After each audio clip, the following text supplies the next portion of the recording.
Africa is a huge continent. It's home to 54 nations. There can be a tendency, though, among many Americans and people not on the continent, to think of Africa as a kind of undifferentiated place far away, a single country even, which, of course, Africa is not. Our next guests have come up with a trivia game to help people understand the diversity of African countries and cultures. Kioko and Thato Mwosa, thanks very much for joining us. Good to meet you. Thank you. Hey, Thanks for Marco. inviting us. Kioko, let me turn to you. The game you created is called Sawa. What does that word mean? I'm originally from Kenya, and in Kenya, East Africa, we speak Swahili. So Sawa is a Swahili word which means it's good. So we fittingly decided to name the game Sawa because we feel it's a good game. It does seem like a really good game. Thato, let me ask you, what prompted you to create Sawa? Where did the idea come from? It was during the pandemic, and we were playing a lot of games. And at some point, we got bored, and I was like, oh, I wish there was a game that we can play that taps into our culture. Then we Googled just to see what's out there, and the only thing that came out were games that featured animals and safari. And as Africans, we know that there's more to Africa than that. We noticed that Americans have a very limited knowledge of Africa, and if it's there, it's very distorted because it's just a single story, and the single story is Africa is a wilderness and Africa is primitive and backward. So we wanted to dispel the myths and use the game to educate. So we're going to try Sawa out, and I want our listeners to know I have rifled through some of the cards, but Stephen, my producer, has not told me which trivia questions you're going to hit me with. So I might find some easy, he tells me, some that might stump me, and I'm supposed to answer, according to the rules, as many as I can. Treat me nicely here. I'm going to get my hourglass going when you say start. Here we go, Marco. What city is Africa's IT hub commonly known as Silicon Savannah? Silicon Savannah, Nairobi? Oh, correct. That's excellent. All right. What country was split into two separate nations in 2012? Sudan. Correct. Into South Sudan and Sudan. All right. You're on a roll here, Marco. From what country is the comedian and host of The Daily Show, Trevor Noah? South Africa. Correct. All right. And I have a question for you. Who was the last emperor of Ethiopia? Haile Selassie. Oh, great. You.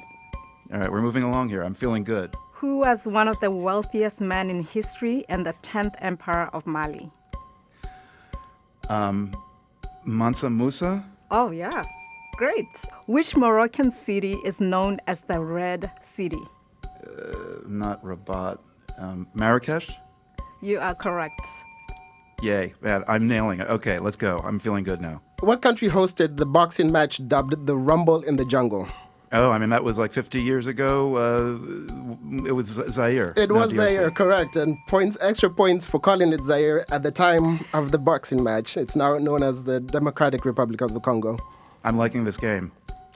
Well, you have zero misses, so you're on a roll here, Marco. Pretty good. All right, let's just pause. We're going to come back to the game in a moment. I just want to know how you actually came up with the questions. We started by just tapping into our own knowledge. So we put in facts, and what we discovered was that we are very regional as Africans. Thato is from Botswana, and I'm from Kenya, right? So right.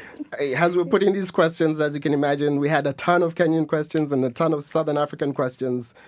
And not so much any other places in Africa. So we did decide to stretch our minds a little bit and really tap into our network of friends from the continent and see what other questions we could come up with.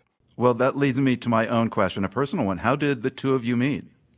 So we met in Cambridge. We met at a place that doesn't exist anymore, Rhythm and Spice. And it was New Year's Eve of 1999. That's correct. And the rest is history. Now we have 3 kids. One is in college. Congratulations. I remember Rhythm and Spice. Great Caribbean restaurant. Yes, indeed. Let's try another round. Thato, remind us of the categories. We have geography. We have arts and culture. We have sports. We have business and technology. We have history and politics. And then the last one is cinema. So you can choose your category. I'm going to go with cinema. I think I know a little bit about it, but I need something to challenge me. What actor played Nelson Mandela in the movie Invictus? I didn't see it. Was it Morgan Freeman? It is Morgan Freeman. Wow. Who is known as the father of African film? Ousmane Sembène? Yes. Senegal. You're good. What is the title of the 1992 South African musical drama film about the Soweto uprising? What year was it? 1992. Serafina? Yes. Wow. All right. How about, here's kind of an interesting one. What is the name of the Ugandan film industry?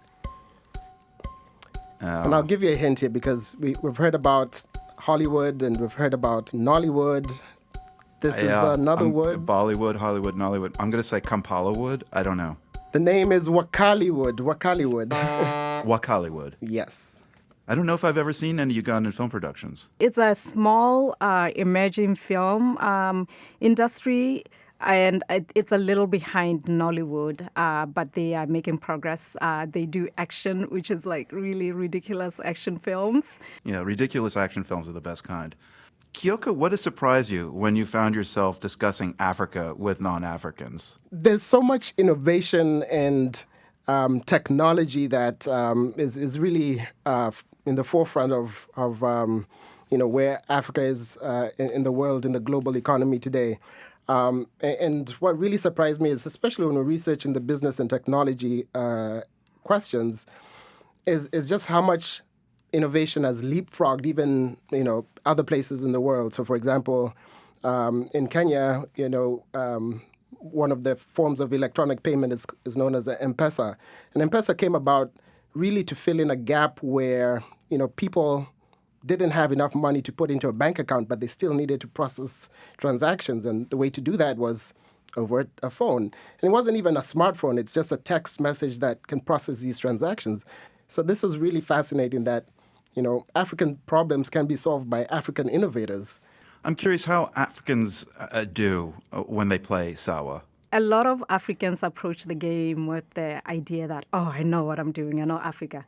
That's how we thought too when we were doing the research, because we realized, oh my God, like Africa is so vast and there's so much that we don't know. Africans need to be educated about other regions of Africa, including like the countries that are not on the mainland. Yeah, I was struck by one of the questions, which I actually missed when I was just rifling through some of the cards. The country in Africa with the longest coastline. And I just could not come up with it. I was thinking maybe it's Morocco. Madagascar, of course, it's an island. It's a huge island. Yeah. That's one of the trick questions we put in there. There's a couple of other ones as well. The name of the game is Sawa. That's S-A-W-A. It's a creation of Kioko and Thato Mwosa. Next time you're thinking about trivia night, give it a go.